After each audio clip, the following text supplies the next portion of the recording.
Olá pessoal, nesse vídeo eu vou falar sobre o ossuário de Tiago, né? Parece aqui descrito nesse capítulo do Em Busca de Jesus, do John Dominic Crossan, seu livro da editora Paulinas, de 2007. E aí ele fala então do ossuário de Tiago. Tem aqui uma foto do ossuário aqui, tá? Não vai dar para ver a inscrição. Você vê que a inscrição é muito... é difícil de ver, mas tem uma inscrição aqui que aparece Tiago, irmão, filho de José, irmão de Jesus. Tá? Então, esse ossuário, essa inscrição, ele foi encontrado em 2002. Na verdade, ele era um ossuário, estava na mão de um colecionador, que ele revelou esse achado em 2002. Tá? Isso ficou em exposição no museu lá de Toronto, no Canadá, em 2002 para 2003. Tá? É, com relação à inscrição, né, Tiago, filho de José, irmão de havia na sociedade semi-analfabeta da antiguidade, como é de esperar, inúmeras variações ortográficas na escrita de nomes pessoais. Às vezes, Yosef é grafado como I-Rosef ou Yeshua é abreviado para Yeshu. Essas diferenças, contanto, não afetam a leitura. Tiago, filho de José, irmão de Jesus. O problema surge quando se compara a primeira metade da inscrição, Tiago, filho de José, com a segunda, irmão de Jesus. A inscrição começa segundo o uso comum do primeiro século, e data então do primeiro século. Contudo, alguns dos caracteres seguintes têm a forma cursiva, especialmente a letra Dalet, por onde agora passa uma rachadura. Além disso, a inscrição tende a inclinar-se logo depois da palavra irmão, quer dizer, vai meio que entortando com o tempo, né? com a passagem. Com a maioria das letras em ângulos levemente diferentes e outras já não grafadas com o mesmo cuidado das anteriores. A maioria das inscrições desse tipo não eram executadas por profissionais, mas por membros da família ou por amigos, com a finalidade de identificar os ossos do morto, talvez para facilitar o enterro do sobrevivente do casal. A presença dessa mistura de letras formais e cursivas não significa necessariamente a existência de duas mãos ou de falsificação, posto que variantes dessa natureza aparecem em alguns outros ossuários descobertos por arqueólogos. A autenticidade do ossuário foi atestada por André Lemaire, um dos mais sérios estudiosos epigrafistas em línguas semíticas. Tá? Bom, a pátina, existe uma pátina bege que pode ser observada na superfície do ossuário, continuando gradualmente na inscrição gravada. Tá?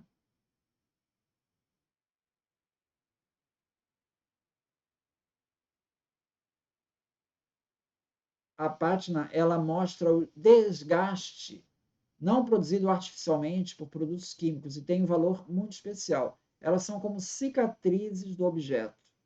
É um revestimento natural que é criado sobre a superfície da rocha devido à absorção ou perda de vários elementos.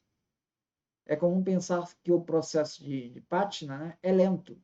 Assim, a pátina genuína pode ser usada como indicação de antiguidade de um item. Então, como eu falei, o André Lemaire, da Sorbonne, ele atestou a autenticidade da urna, assim como Ada Yardeni, da Universidade Hebraica de Jerusalém. Tá? O proprietário da urna, que é o Golan, o judeu engenheiro, colecionador, Oded Golan, ele foi acusado de falsificação. E no final do processo, que se arrastou por alguns anos, ele foi absolvido e o parecer deu em favor da autenticidade do objeto. Foi nesse processo que o André Lemaire e a Ada Yardeni, eles depuseram em favor da autenticidade, depuseram em juízo.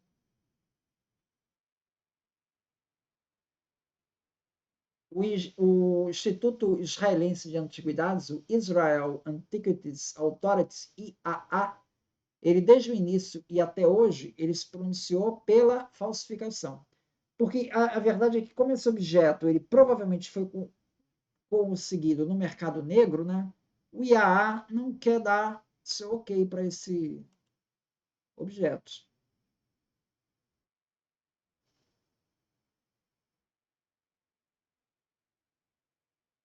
Um artigo de 2004, publicado por Ayalon, e depois também tem um livro de 2014. Na verdade, o livro de 2014 ele está repetindo os argumentos lá de 2004, não tem argumentos novos. Ele defende que é uma falsificação, dizendo que a pátina de rocha ela não é um bom indicador de antiguidade, uma vez que ela pode ser falsificada, relativamente facilmente falsificada. O Ayalon argumentam que os valores de isótopo de oxigênio 18 foram medidos na pátina de vários artefatos arqueológicos notáveis e eles mostram uma composição isotópica significativamente diferente. Tá? Então, valores baixos de isótopo oxigênio 18 indicam que essa pátina só poderia ter sido criada com temperaturas na faixa de 40 a 50 graus, que estão bem acima da temperatura ambiente em que essa urna provavelmente esteve lá em Jerusalém. Isso sugere que essa pátina não teve um desenvolvimento natural. O Ayalon ele conclui que essa pátina foi produzida artificialmente por meio de um método que consiste em aplicar giz em pó imerso em água fervente, né, sobre a inscrição recém-gravada. Isso seria uma evidência de que seria um ossuário falsificado. Então, a presença desses isótopos, né, é a presença de que necessariamente teria de ter sido aplicado água quente, seriam obtidos com temperatura elevada e que não está compatível com onde foi encontrado, possivelmente foi encontrado esse objeto. Né? No entanto, pesquisadores Rosenfeld e Lani, logo depois, eles observaram que essa inscrição do texto ela foi limpa quimicamente, tá? Ou seja, foi aplicado um produto de limpeza e que é bastante comum os negociantes de antiguidade, eles costumam usar esses produtos para aumentar o valor comercial do objeto. E isso foi aplicado lá na inscrição. Bom, isso altera completamente as medidas de isótopos de oxigênio 18, fazendo ter uma leitura baixa desses isótopos. Então, os resultados de isótopo de oxigênio não podem ser usados para indicar uma falsificação, devido à suspeita de contaminação. Outra observação que esses autores fazem é que o crescimento da pátina em objetos, em artefatos arqueológicos como esse, é completamente diferente do crescimento natural de espeleotemas de estalagmites de cavernas. Que aqui dali os estalagmites vai se formando à medida que a água vai num processo contínuo, vai caindo com o tempo e formando estalagmites. Então, esse processo de formação de pátina que acontece ali, ele é diferente do que se observa nessa urna, por exemplo. Então, não dá para usar as conclusões de isótopo de um caso para o outro. Tá? Então, as medidas de isótopo de oxigênio em pátinas não são um método confiável para a autenticação de qualquer artefato arqueológico. Existe um outro dado também, tá? Que é colocado pelo Joel Kronfeld. Todas as referências estão aqui embaixo. Tá? Que ele diz assim, de 23 das 56 amostras de pátina examinadas, de artefatos bem documentados. Tá? Então, eles pegaram 56 artefatos com que tem essa pátina e que estão bem documentados. A gente sabe a data delas com certeza. E artefatos lá encontrados em Israel. Tá? Eles oferecem valores de isótopos de oxigênio incompatíveis. Né? A medição de isótopo de oxigênio estaria dando uma outra data. E a gente tem certeza da data deles. Então, ele erra em 41% dos casos, esse método de medição. Então, é mais um argumento para dizer que esse método Ayalon ele não é corroborado. O Rosenfeld faz um outro estudo, esse estudo já de 2014, bem recente, que ele faz uma investigação arqueométrica, que foram realizados no Geological Survey of Israel. Então, eles chegaram à seguinte conclusão: a pátina bege natural pode ser encontrada dentro das letras do ossuário de Tiago, acumulando-se gradativamente à inscrição. Então, a forma como essa pátina está aparecendo é compatível com o crescimento natural. Tá? Segundo, antigas estrias patinadas, provavelmente causadas pela queda de rochas do teto da caverna, cortaram a superfície do ossuário e as letras da inscrição na mesma direção. Essas estrias antigas são provavelmente causadas por quedas e outras causas naturais ao longo de 2.000 anos de armazenamento. Então, isso está compatível também. Esses riscos, essas estrias que aparecem, estão absolutamente compatíveis com o achado. Existe também um picado maciço desenvolvido em condições atmosféricas após a gravação da inscrição no ossuário, que também é sobreposto em várias letras.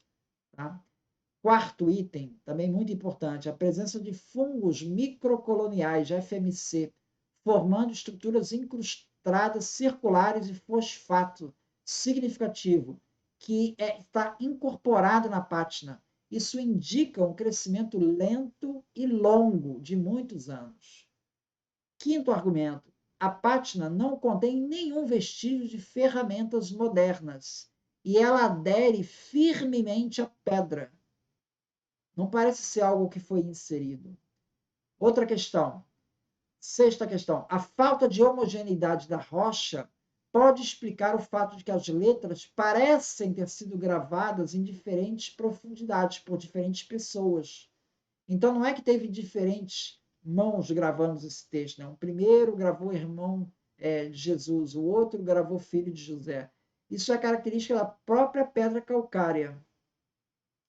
Outro item. Os microfósseis cretáceos e terciários encontrados dentro da pátina são similares em relação à idade a rochas carbonáticas marinhas, que estão amplamente expostas na maior parte de Israel e que podem ser transportadas por tempestades de poeira. Então, esses microfósseis só confirmam a autenticidade. Outro, microfósseis heterogêneos soprados pelo vento e quartzo são encontrados dentro da pátina do ossuário, incluindo a zona das letras. Então, além da calcito do quartzo, a pátina contém outros minerais, como apatita e outros, oxalato de cálcio. Esses minerais resultam da atividade biogênica de micro-organismos que requerem um longo período de tempo para formar a biopátina. Camille Fuchs demonstrou com uma certeza de 95% que não mais de 4 indivíduos durante o período que vai de 6 depois de Cristo a 70 depois de Cristo, em Jerusalém, tem essa mesma configuração de nomes. Se chamam Tiago, que são filhos de um José.